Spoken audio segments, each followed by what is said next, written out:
Բայց բացի տուրիզմից մենք շատ լուրջ նայում ենք, ուսումնասիրում ենք Վանաձորի կորցրած արտադրական պոտենցիալները վերականգնելու համար։ Գլխավորը մենք պետք է ապահովենք աշխատատեղեր, գլխավորը կանանց համար պետք է ապահովենք աշխատատեղեր, որովհետև տղամարդիկ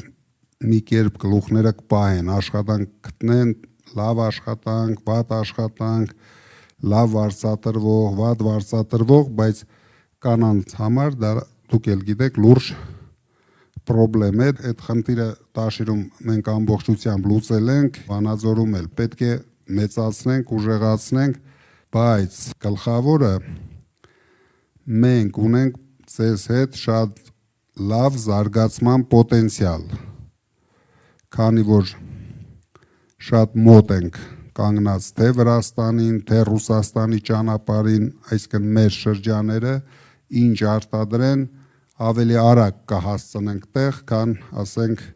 Սյունիքից կամ մյուս շրջաններից։ Այդ առավելությունը իրոք մենք ունենք, բայց այդ առավելությունը ցավոք սրտի ոչ ոք չի օգտագործել։